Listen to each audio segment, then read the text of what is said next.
Welcome to this B1 Print and Delivery e-learning series. In this session, we are going to look into the Crystal Report definition screen. So here we are in Business One, and I have opened the Crystal Report definition screen. So the Crystal Report definition screen can be opened from Administration, Add-ons, B1 Usability Package, Module Configuration, B1 Print, and Crystal Report definition.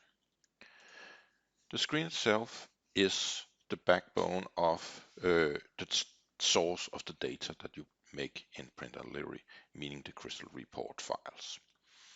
A Crystal Report file is, of course, a designer from SAP, and we won't go into e-learning about how to make Crystal Reports in this session, but how we set them up to be used in the print and delivery.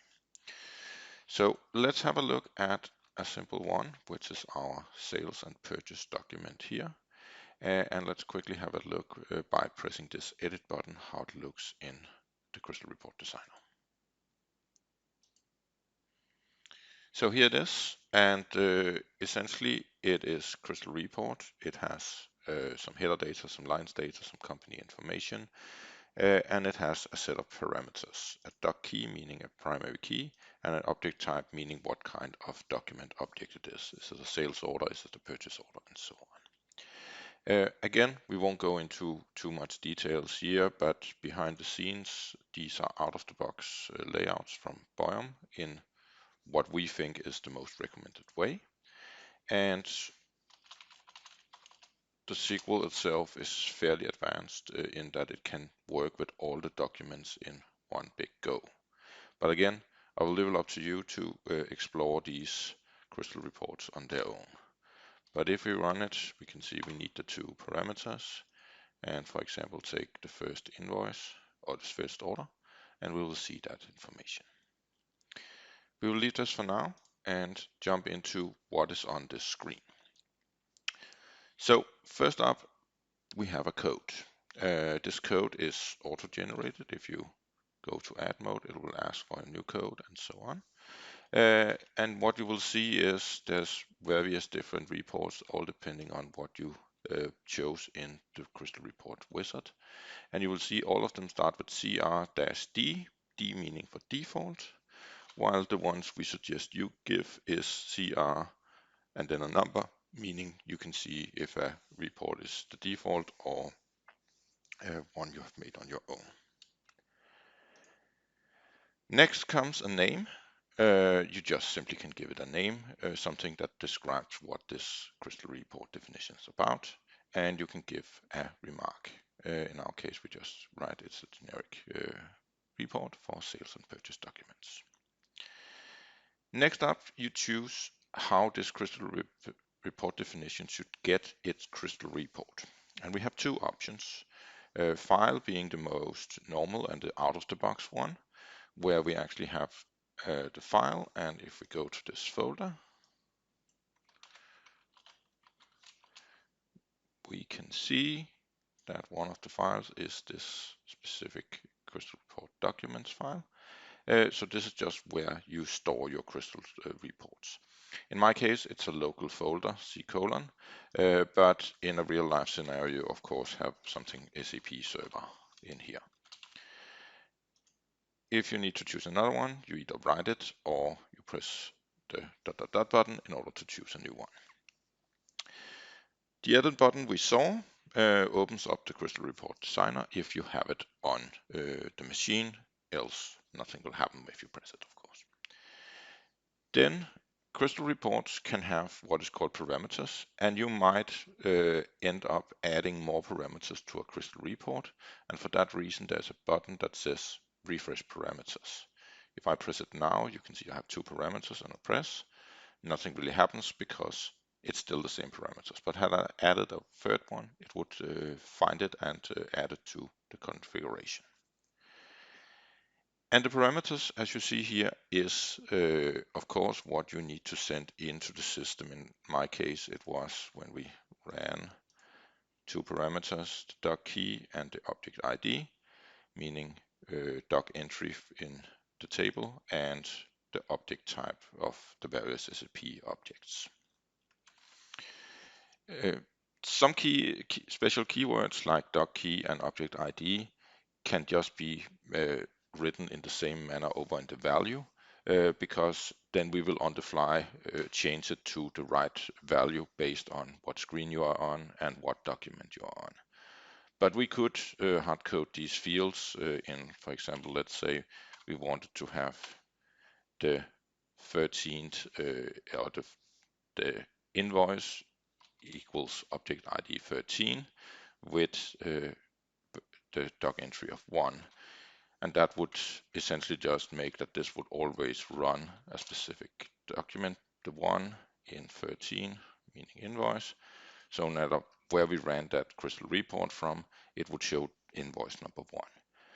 Again, not something you would normally do, so you would normally take these values and put them over here instead, so they can be turned into the various things. If we look at the help file, we will be able to see that there's a bunch of different keywords you can use in these. So we can see up here when we go down to the different things, here's all the different things. You can use fixed value, no value. If you put no value, it will ask on the fly, but only works for show report. The object ID, you can use the dynamic syntax, meaning if you have a value that comes from some field from B1 UP, you will know this syntax, and you will get the value based on that screen. Or you can use SQL colon, meaning if you have a value that needs to be taken from another place, you could write SQL colon and then some kind of SQL sentence, mostly combined with a dynamic syntax or something, so you can get your value from another table that is not on the main screen. In our case, we will just keep doc key and object ID here. And various different reports will have different numbers of parameters in here, all depending on what they need. And there's various special keywords like current language and such things. Again, we can see that in the help file. This is just out of the box one, but we can see the keyword values where all the different keywords you can use across the system will be.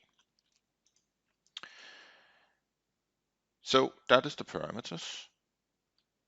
Then we have the report options. This is for you to say what credentials should be given to the crystal report we are about to launch.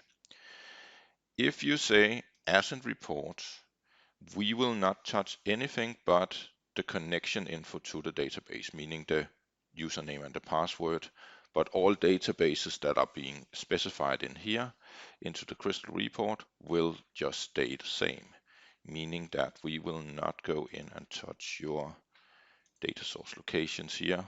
All the properties, what the database and so on you're using will not be touched. So if you have a crystal report that takes data from a specific database and not the SAP database you are in, you should set it as in report. If you want to run with this database, meaning that you make a crystal report and you want to be able to use it across multiple SAP databases. You might have two SAP databases and then you want to use the same crystal report on the same. You would set this database, meaning if we go here, it will again go in and on the fly when we run it, override the different databases and servers and everything, and of course the username and password. This database compatible connection, this is only existing on MS SQL, but it goes in and tries to change the database type used inside the crystal report, so there's a higher chance that there will not be any problems should you have made some incorrect settings in there. Not too important to know about. Just choose the compatible. They work the same, just better here. And if you have a crystal report that needs a certain database, you can actually go in and say custom connection, where you can specify a different database than the one you are in and have it be used all the time in there. It's a little like as in report, but here you can actually go into a completely different server with a completely different username and passwords compared to the ones you have in the SAP database. Rarely used, but it is possible to do should you run some crystal report off a completely different server in the system. I will switch back here. So that is the main fields in here. A few extra things. We can import and export these, of course, should you need to move them from one database to another. And then there was the option about the report source up here. I showed you file, but you can also do database instead. And database means that the crystal report will be stored inside the SAP database. This is what SAP normally do. And it gives the advantage of there will never be any problems with permission errors to the crystal report. But the drawback is you need to go from here in order to actually import and export the crystal. It's not just file copying like we do in normal cases from one of these folders. But it is possible, and you can see it hooks up and finds all the other SAP reports. But you can go and say import a crystal. We can give it a name, my report. Take the path to wherever we have that crystal. Let's go to C:, SAP work folder, and I have a report in here that says my report, and I can just add it, and it's now in the SAP database. So if I wanted to edit it, I can't just, so right now if we look at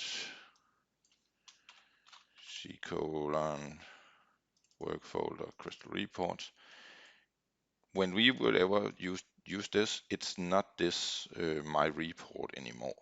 We could essentially just delete this, remove it. It's not this file. So if you made any changes to the crystal report, they would not be reflected in this. That's the drawback of putting it into the database. If you were to make any changes, you would need to say replace crystal, or you would need to go in and say edit crystal from here. Oops, need to be in OK mode. So if I edit crystal from here, the crystal will come up and it will be in a temporary place. I could change the report, save it, and once we have saved it, and go back and forward here, it will see that there is an updated version that it could commit or discard, meaning it could upload from that temporary. So if I commit it, it will actually be the crystal report that we think it is. So that is entirely up to you. We tend to put the files out in files because it's easier to share them across multiple databases, because if they are inside the database, they are only that one database. So if you have a multi-database, we will recommend file, but it's all up to your preferences on how you want to do this. You can also get your file out again by exporting it, of course. So that is everything that is about a crystal report definition. Without it, we couldn't run, but with it itself, we can't really do that much. So for that reason, we need the crystal report actions, and we need the report configurations as well. So report actions is the next step in all this. Thank you.